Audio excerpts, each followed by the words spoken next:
Hi hello నమస్తే అండి. Welcome to కోడలి వంటిల్లు. ఈరోజు కోడలి వంటింట్లో నేను మరో కొత్త స్వీట్ రెసిపీతో అయితే మీ ముందుకొచ్చేసాను. అయితే ఈ స్వీట్ రెసిపీ అయితే చాలా చాలా టేస్టీగా, చాలా సాఫ్ట్‌గా, చాలా బాగా నోట్లో వేసుకుంటే మెల్ట్ అయిపోయేంత టేస్టీగా అయితే వచ్చిందండి. అయితే ఈ స్వీట్ ఏంటో గెస్ చేసి కామెంట్ చేయడం మర్చిపోవద్దు. కొంచెం షేప్ కాస్త అటు ఇటు అయినా టేస్ట్ అయితే సూపర్‌గా ఉంది. అయితే ఇప్పుడు ప్రాసెస్‌లోకి వెళ్ళిపోదామా? ఇక్కడ నేనైతే ఒక కప్పు అంటే హాఫ్ కప్పు శనగపిండి తీసుకున్నా అండి. మీ దగ్గర ఏ బౌల్ అవైలబుల్‌గా ఉన్నా పర్వాలేదు. చక్కగా నీట్‌గా జల్లించుకోవాలి. జల్లించుకొని దాన్ని పక్కన పెట్టేసుకొని తర్వాత ఇంకొక బౌల్ తీసుకున్నాను. దానిలోకి అదే కప్పుతో 2 కప్పులు పంచదార అయితే తీసుకున్నాను. దీనిలోకి ఒక కప్పు వాటర్ అయితే యాడ్ చేసుకుంటున్నాను. స్టవ్ వెలిగించి స్టవ్ అనేది సిమ్‌లో పెట్టుకోవాలి. ఇప్పుడు నేను చేస్తున్న స్వీట్ రెసిపీ ఏంటో గెస్ చేసి కామెంట్ చేశారా? మీకు బాదుషా తినటం ఇష్టమా? కేక్ తినటం ఇష్టమా? ఏ వీడియో అయినా సరే నా ఛానల్‌లో ఉంది. వెళ్ళొకసారి చూసేయండి. చూసుకొని చేసుకోవడం మాత్రం మర్చిపోవద్దు. ఇంకొక స్టవ్ మీద ఒక 2 కప్పులు సన్‌ఫ్లవర్ ఆయిల్ అయితే వేసుకొని ఇంకో వేరే బౌల్‌లో వేసుకొని స్టవ్ అనేది సిమ్‌లో పెట్టుకోవాలి. ఇప్పుడు ఇక్కడ నేను 2 స్టవ్‌లు యూజ్ చేస్తున్నాననమాట. ఒక స్టవ్ మీదేమో షుగర్ సిరప్ ఉంది. ఇంకో స్టవ్ మీద ఆయిల్ అయితే మరుగుతూ ఉంది. ఇక ఈ షుగర్ అనేది పూర్తిగా మెల్ట్ అయిపోవాలి. పూర్తిగా మెల్ట్ అయిపోయి మనకి ఒక స్ట్రింగ్ కన్సిస్టెన్సీ వస్తే సరిపోతుంది. చూసారా? ఇక్కడ షుగర్ మొత్తం చక్కగా కరిగిపోయింది. మనం వేలుతో టచ్ చేస్తే 1 స్ట్రింగ్ కన్సిస్టెన్సీ వస్తే సరిపోతుంది. అంటే లేత తీగ పాకం అనమాట. అలా చెక్ చేసుకున్న తర్వాత చూసారా? ఇలా ఉంటే సరిపోతుంది. నా వీడియో అయితే కొంచెం క్లియర్‌గా లేనట్టు అనిపిస్తుంది. దీన్ని ఈ షుగర్ పాకం ఒక 1 స్ట్రింగ్ కన్సిస్టెన్సీ వచ్చాక మనం ముందుగా జల్లించుకొని పెట్టుకున్న శనగపిండినైతే వేసుకోవాలి. శనగపిండి వేసుకొని ఈ షుగర్ సిరప్‌లో చక్కగా కలిసిపోయేలాగా కలుపుకోవాలి. శనగపిండి అనేది ముద్దలు కట్టకుండా, ఉండలు కట్టకుండా నీట్‌గా చాలా బాగా మిక్స్ చేసుకోవాలి.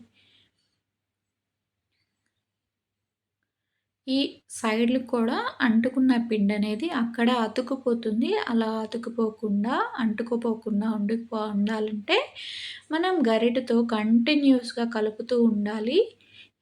శనగపిండనేది ఉండలు కట్టకూడదు. ఇక్కడ నేను చేస్తున్నది సాఫ్ట్ మైసూర్ పాక్ అండి. చాలా సాఫ్ట్‌గా నోట్లో వేసుకుంటే వెన్నలాగా కరిగిపోతుందనమాట. అంత టేస్టీగా అయితే వచ్చేసింది. శనగపిండి మొత్తం కూడా షుగర్ సిరప్‌లో కలిసిపోయాక దీన్ని ఇలాగా కలుపుతూనే ఉండాలి. మనకి కాస్త దగ్గరగా వచ్చేస్తుంది షుగర్ సిరప్‌లో శనగపిండి వేశాక. ఇలాగా మిక్స్ చేస్తూ ఉన్న తర్వాత మనం పక్కన ఆయిల్ పెట్టుకున్నాం కదండీ! ఆయిల్ అనేది ఒక్కొక్క గరిటె వేసుకుంటూ దీన్ని కలుపుకోవాలి. ఇక్కడ నేను 2 కప్పులు ఆయిల్ అయితే తీసుకున్నాను. మీరు నెయ్యితో చేసుకోవాలనుకుంటే ఒక కప్పు నెయ్యి, ఒక కప్పు ఆయిల్ వేసుకోవచ్చు. అది మీ ఆప్షన్, మీ అవైలబిలిటీ. కానీ ఆయిల్‌తో చేసినా కానీ చాలా సాఫ్ట్‌గా, చాలా టేస్టీగా అయితే వచ్చింది. ఇలా ఒక గరిటెతో శనగపిండి తిప్పుతూ, ఇంకో గరిటెతో ఆయిల్ పోసుకుంటూ 2 చేతులకి పని చెప్తూ ఇలాగా తిప్పుతూ ఉండాలి. ఎంతలా తిప్పాలంటే మనం అలా ఆపేసామంటే గిన్నె అడుగు పట్టేస్తుంది. అప్పుడు మనకి ఈ స్వీట్ టేస్ట్, కలర్ అనేది పూర్తిగా మారిపోతుంది. అలా మారకుండా ఉండాలంటే కంటిన్యూయస్‌గా కలుపుతూనే ఉండాలి. ఆయిల్ ఎంత పట్టిందనేది మీకు చివరి వరకు చూపిస్తాను చూడండి. ఆయిల్ వేసుకుంటూ పొంగుతూ ఉంటుంది. పొంగుతూ, పొంగుతూ మనకి ఒక స్టేజ్‌కొచ్చాక ఆయిల్ అనేది మైసూర్ పాక్‌లో నుంచి సెపరేట్ అవుతుందనమాట. అంటే గిన్నెకి అంటుకోకుండా ఊడొచ్చేస్తుంది. చూసారా? సైడ్ నుంచి ఆయిల్ అనేది సెపరేట్ అవుతుంది. అంతవరకు మనం ఆయిల్ పోస్తూనే ఉండాలి. నేను తీసుకున్న కప్పు శనగపిండికి దగ్గర 2 కప్పుల ఆయిల్ అయితే పట్టిందండి. మొత్తం ఇలా దగ్గరగా వచ్చేసి మనకి నాన్ స్టిక్ ప్యాన్‌లో అయితే కరెక్ట్‌గా ఇలా అంటే సెపరేట్ అవుతుంది. స్టీల్ బౌల్ అయినా పర్వాలేదండి. ఇలా తిప్పినప్పుడు సెపరేట్ అవుతుంది. మనకు అర్థమవుతుంది గరిటెతో తిప్పుతున్నప్పుడు ఇక ఈ స్టేజ్‌లో స్టవ్ అయితే ఆఫ్ చేసుకోవాలి. ఆయిల్ అనేది పైకొచ్చేస్తుంది చూసారా? ఆ టైంలో మనం స్టవ్ ఆఫ్ చేసుకోవాలి. స్టవ్ ఆఫ్ చేశాక కూడా కలబెడుతూనే ఉండాలి. ఎందుకంటే మనకి ఇది అడుగు పట్టేస్తుంది. తర్వాత ఒక స్క్వేర్ టైప్‌లో ఉన్న బాక్స్‌కి నెయ్యి అనేది అప్లై చేసుకొని మనం ఉడకబెట్టుకున్న ఈ శనగపిండి మొత్తాన్ని కూడా బాక్స్‌లోకి ట్రాన్స్‌ఫర్ చేసుకోవాలి. చక్కగా స్క్వేర్ టైప్ అయితే ముక్కలు కట్ చేసుకోవడానికి బావుంటుందని చెప్పేసి నేను స్క్వేర్ టైప్ బాక్స్‌లో వేసుకున్నాను. చూడండి అంచుల వెంట ఆయిల్ అనేది సెపరేట్ అయ్యొచ్చింది. ఒక హాఫ్ ఎన్ అవర్ అలా వదిలేసారంటే మనకి వేడనేది చల్లారిపోతుంది. ఇదిగో నాకు నూనెయితే ఒక గరిట నూనెయితే మిగిలింది. ఆల్మోస్ట్ మొత్తం ఆయిల్ అయితే పట్టేసింది. ఒక హాఫ్ ఎన్ అవర్ తర్వాత చూడండి మనకి వేడారిపోయింది.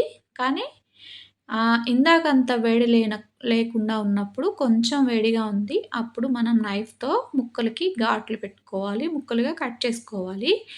ఇలాగ పెట్టుకున్నామంటే తర్వాత మనం ముక్కలు కట్ తీసుకోవడం అనేది ఈజీ అయిపోతుంది. ఇలా కట్ చేసుకున్న తర్వాత ఒక 1 అవర్ తర్వాత మనకి పూర్తిగా చల్లారిపోతుంది. దాన్ని ముక్కలుగా సెపరేట్ చేసుకొని ఇంకా తినేయడమే ఆలస్యం. మా బాబైతే చాలా ఎక్సైట్‌మెంట్‌లో ఉన్నాడు. మీరు కూడా మైసూర్ పాక్ చేసుకొని తిని టేస్ట్ ఎలా వచ్చిందో కామెంట్ చేయండి. వీడియో నచ్చితే లైక్ చేసి, షేర్ చేసి, సబ్స్క్రైబ్ చేసుకోండి. Thanks for watching.